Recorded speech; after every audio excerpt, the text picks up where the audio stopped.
사사기 8장 1에서 17절 말씀입니다. 8장.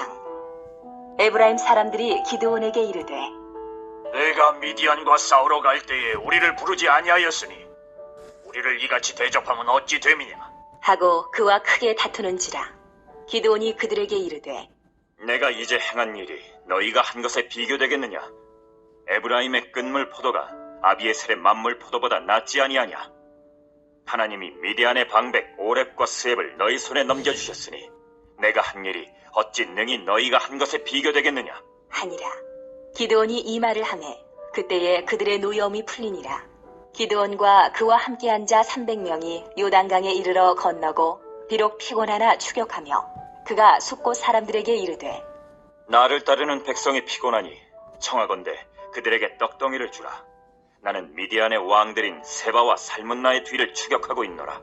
하니 숫곳의 방백들이 이르되 세바와 살문나의 손이 지금 내 손 안에 있다는 거냐. 어찌 우리가 네 군대에게 떡을 주겠느냐. 하는지라. 기드온이 이르되 그러면 여호와께서 세바와 살문나를 내 손에 넘겨주신 후에 내가 들가시와 찔레로 너희 살을 찢으리라 하고 거기서 분우엘로 올라가서 그들에게도 그같이 구한즉 분우엘 사람들의 대답도 숫곳 사람들의 대답과 같은지라. 기드온이 또 분우엘 사람들에게 말하여 이르되 내가 평안히 돌아올 때 이 망대를 헐리라 하니라. 이때에 세바와 살문나가 갈골에 있는데 동방 사람의 모든 군대 중에 칼든 자 12만 명이 죽었고 그 남은 15,000명가량은 그들을 따라와서 거기에 있더라. 적군이 안심하고 있는 중에 기드온이 노바와 욕부하 동쪽 장막에 거주하는 자의 길로 올라가서 그 적진을 치니 세바와 살문나가 도망하는지라. 기드온이 그들의 뒤를 추격하여 미디안의 두 왕 세바와 살문나를 사로잡고 그 온 진영을 격파하니라. 요아스의 아들 기드온이 헤레스 비탈 전장에서 돌아오다가 숫곳 사람 중 한 소년을 잡아 그를 신문하매 그가 숫곳의 방백들과 장로들 77명을 그에게 적어준지라. 기드온이 숫곳 사람들에게 이르러 말하되 너희가 전에 나를 희롱하여 이르기를 세바와 살문나의 손이 지금 내 손 안에 있다는 거냐. 어찌 우리가 내 피곤한 사람들에게 떡을 주겠느냐 한 그 세바와 살문나를 보라 하고 그 성읍의 장로들을 붙잡아 들가시와 찔레로 숫곳 사람들을 징벌하고 분우의 망대를 헐며 그 성읍 사람들을 죽이니라. 사랑하는 형제 여러분, 12월 1일 수요일 새벽 묵상에 오신 것을 환영합니다. 오늘 본문은 언약 공동체가 공동체성을 잃고 이기주의로 다투는 모습이 나옵니다. 1절 에브라임 사람들이 기드온에게 이르되 네가 미디안과 싸우러 갈 때에 우리를 부르지 아니하였으니 우리를 이같이 대접함은 어찌 됨이냐 하고 그와 크게 다투는지라. 기드온이 하나님의 부르심으로 미디안 연합군으로부터 이스라엘을 구하기 위해 군대를 소집할 때에 기드온은 우선적으로 미디안의 침략으로부터 피해가 극심했던 인근 지역 지파들을 불렀습니다. 므낫세, 납달리, 스불론, 아셀 지파들이고요. 그러다가 미디안에 대한 기습 공격이 성공을 거두자 도주하는 미디안 군사들을 섬멸하기 위해서 퇴로 차단에 용이한 위치에 있던 에브라임 지파의 원군을 요청하여서 성공했습니다. 그런데 한 가지 문제가 있었습니다. 즉 에브라임 지파가 미디안과의 전투에 왜 자기들을 처음부터 참여시키지 않았냐고 항의를 한 것입니다. 자, 2절 기드온이 그들에게 이르되 내가 이제 행한 일이 너희가 한 것에 비교되겠느냐. 에브라임의 끈물 포도가 아비에셀의 만물 포도보다 낫지 아니하냐. 하나님이 미디안의 방백 오렙과 스앱을 너희 손에 넘겨주셨으니 내가 한 일이 어찌 능히 너희가 한 것에 비교되겠느냐 하니라. 기드온이 이 말을 하매 그때에 그들의 노여움이 풀리니라. 기드온은 므낫세 지파의 아비에셀 가문입니다. 에브라임은 전투의 막바지에 참전해서 오렙과 스앱을 죽이는 성과를 거두었는데요. 기드온의 첫 승전이 없었다면, 횃불과 나팔 작전이 없었다면 에브라임이 그런 이제 적장을 죽이는 성과를 거둘 수는 없었겠죠. 자, 기드온은 처음부터 전투를 시작하여서 횃불과 나팔 작전으로 10만여 명을 죽게 한 자신의 성과보다도 나중에 참전했어도 적장을 죽인 그 승전의 공로가 크다고 말함으로써 에브라임 지파를 달랜 것입니다.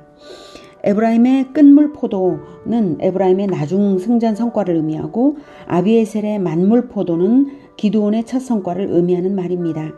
포도의 첫 열매가 아주 달고 끝물 포도는 시고 맛없는데 에브라임의 끝물 포도가 오히려 므낫세 지파의 아비에셀 가문의 첫 포도보다 더 달다고 포도 농사에 비교하여서 에브라임을 높여준 것입니다. 아주 지혜롭고 겸손하죠.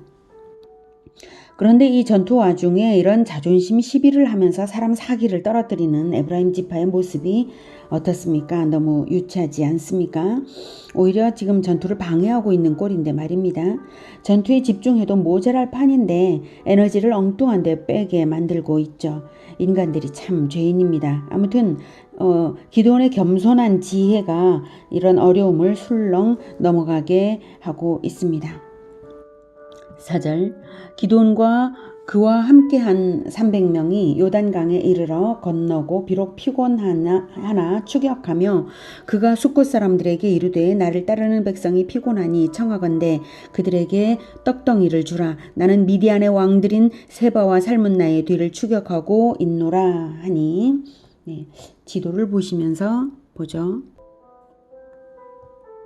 지도를 보면 이 화살표 방향으로 추격을 하고 있는데요. 퇴로 차단에는 에브라임 지파의 힘을 빌렸어요. 에브라임이 이쪽에 에브라임 지파가 있습니다. 그래서 이쪽에서 전투가 벌어져서 이렇게 이제 적군은 도망을 치고 있고요. 그래서 에브라임 지파의 힘을 빌린 후 이제 추격하는 데에 이제 300명이 음식을 먹지도 못하고 추격을 하는 중이거든요. 그래서 숫곳과 브누엘에서 음식을 요청한 거예요. 숫곳과 브누엘이 여기에 있습니다. 이곳은 갓지파 성읍입니다. 여기가 갓지파입니다. 기드온의 군사는 300명 뿐이지만 수만 명, 아니 여기에서는 정확하게는 15,000명이네요. 15,000명을 추격하고 있었고요. 그러면 같은 이스라엘 민족 언약 공동체로서 처음부터 참전하지 못한 것을 미안해하면서 도와야 할 텐데 전혀 반대의 반응을 보인 것입니다. 지금 적군은 여기 갈골 이쪽으로 이제 갔고요. 자, 6절에 숫곳의 방백들이 이르되 세바와 살문나의 손이 지금 네 손 안에 있다는 거냐? 어찌 우리가 네 군대에게 떡을 주겠느냐 하는지라. 네. 세바와 살문나는 미디안 왕과 연합국의 왕 이름이고요. 고대의 전쟁에는 적장을 죽인 후에 그 손을 잘라서 가져오곤 했는데요. 숫곳의 방백들은 즉 승리가 기드온에게 보장되었다는 말이냐고 비웃으며 음식 주기를 거절한 거예요. 즉 이 말은 승리는 오히려 세바와 살문나에게 있게 될 것이 뻔한데 네게 음식을 주었다가 나중 후환을 우리가 어쩌란 말이냐는 그런 뜻입니다. 동족의 요청을 거절함으로써 이적 행위를 하고 있는 것이죠. 7절 기드온이 이르되 그러면 여호와께서 세바와 살문나를 내 손에 넘겨주신 후에 내가 들가시와 찔레로 너희 살을 찢으리라 하고 네, 들가시와 찔레로 찢으리라는 말은 원문상 타작하다 하는 말이고요. 가시와 찔레로 된 도리깨로 타작을 하듯이 너희들을 혹독하게 죽이겠다는 말입니다. 이 말이 심한 것이 아닌 이유는 전쟁 중에는 이 편 아니면 저 편인 것을 생각할 때에 숫곳과 브누엘은 미디안 편을 들었기 때문입니다. 아까 에브라임도 기드온을 말로 괴롭히긴 했어도 에브라임은 숫곳과 브누엘과 다른 것이 분명히 기드온과 함께 전쟁을 했잖아요. 그런데 지금 숫곳과 브누엘은 전쟁에 참전하지도 않을 뿐만 아니라 겨우 떡 좀 달라고 한 것을 음식 좀 달라고 한 것을 거절한 것이죠. 8절 거기서 브누엘로 올라가서 그들에게도 그같이 구한즉 브누엘 사람들의 대답도 숫곳 사람들의 대답과 같은지라. 기드온이 또 브누엘 사람에게 말하여 이르되 내가 평안히 돌아올 때에 이 망대를 헐리라 하니라. 망대는 성읍의 부속 건물 중 가장 중요한 것인데요. 성벽보다 높게 건축해서 적군의 침공을 발견하고 적의 공격에 대항하는 방어물이 되고 피난처가 되는 건축물입니다. 이런 망대를 헐리라는 것은 너희들은 적이다. 그러므로 내가 승리하여 평안이 돌아올 때에 너희들의 평안과 안전을 없애버리겠다라는 의미입니다. 10절. 이때에 세바와 살문나가 갈골에 있는데 동방 사람의 모든 군대 중에 칼든 자 12만 명이 죽었고 그 남은 15,000명 가량은 그들을 따라와서 거기에 있더라. 횃불과 나팔 작전으로 이길 때에 적들은 아군끼리 서로 싸워서 스스로 12만 명이 죽었죠. 300명의 기드온 군사가 죽인 것이 아닙니다. 하나님께서 놀라운 이적을 베푸셔서 그들끼리 서로 죽이도록 만드신 것입니다. 자, 아무튼 기드온 군사 300명이 죽인 것이 아닐지라도 기드온 군사들도 놀랍게 용맹하고 충성스러운 것입니다. 12,000명을 추격하되 끝까지 추격한 거예요. 먹지도 못하고 말입니다. 그리고 또한 하나님의 은혜가 또 발견되는 것은 적군은 12만 명이 죽었지만 기드온의 군사는 단 한 명도 죽지 않고 300명이 지금 적군을 추격하고 있다는 사실입니다. 자, 11절. 적군이 안심하고 있는 중에 기드온이 노바와 욕부와 동쪽 장막에 거주하는 자의 길로 올라가서 그 적진을 치니 세바와 살문나가 도망하는지라. 기드온이 그들의 뒤를 추격하여 미디안의 도왕 세바와 살문나를 사로잡고 그 온 진영을 격파하니라. 자, 이렇게 완승하고 돌아오는데요. 자, 13절. 요아스의 아들 기드온이 헤레스 비탈 전장에서 돌아오다가 숫곳 사람 중 한 소년을 잡아 그를 신문하매 그가 숫곳의 방백들과 장로들 77명을 그에게 적어준지라. 네. 숫곳의 방백들에게 말한 대로 갚아주려고 이름을 먼저 확보한 거예요. 15절.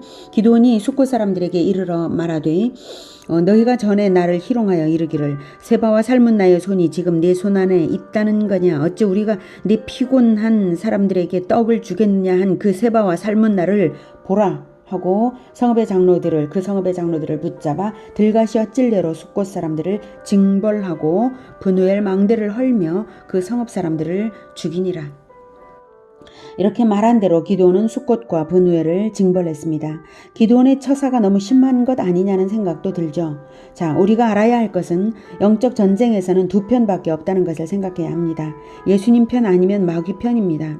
나중에 예수님께서 재림하실 때 예수님 편 아니면 마귀 편이지 마귀 편이 아닌 자들을 예수님 편으로 예수님께서 받아들이시겠습니까? 예수님께서 십자가에서 죽으시고 그리고 복음을 온 세계에 전파하고 계시고 그리고 2000년 이상을 지금 인내하면서 기다리고 계신 것입니다. 예수님 편으로 들어오도록요. 예수님 편 아니면 마귀 편 두 편 중에 두 편밖에 없는 것입니다. 네, 그것이 영적 전선의 진실입니다. 예수님이 십자가를 지셔서 마귀의 종들의 손에 죽임을 당하셨으므로 그리고 예수님께서 죽으실 때에 자기를 죽이는 자들을 포함하여서 죄인들의 죄사함을 위하여 기도하셨으므로 하나님께서 그 죽음을 죄인들의 대속을 위한 죽음으로 받아들이셨습니다. 이로써 예수님은 자기의 죽음으로 모든 인간들을 자기 편으로 받아들이신 것입니다. 예수님 안으로 들어오지 않는 자는 예수님을 거절하여 예수님을 죽인 자 편인 것입니다. 예수님의 부활은 예수님의 완전한 승리를 증명합니다. 예수님 안으로 들어온 자들은 승리자 편이며 또한 부활을 보장하는 그들의 부활을 보장하는 것이 바로 예수님의 부활입니다. 그들의 부활이 바로 예수님의 부활로 예표된 것입니다. 승리자 편이냐 패배자 편이냐 예수님 편이냐 마귀 편이냐 이 엄중한 선택밖에 영적 전쟁에 이 엄중한 선택밖에 다른 것이 없다는 것이 영적 진실입니다. 그러므로 우리가 예수님을 분명하게 믿고 입장 분명하게 해야 한다는 것과 우리가 복음을 전하는 것이 곧 최전선의 영적 전투라는 사실을 알아야 합니다. 복음을 전하는 자가 되는 것이 최고의 지혜이고 만약 복음을 전하지 못한다면 차선을 선택한다면 복음을 전하는 자들에게 협력하는 것이 차선이겠죠. 이도저도 아니라면 어찌 되겠습니까? 영적 전투에서는 두 편밖에 없는 것입니다. 복음화 제자화의 영적 전쟁에서 예수님 편에 굳건히 서서 예수님의 제자들의 복음화를 돕고 제자화를 돕는 것, 협력하는 것, 그것이 우리의 지혜입니다.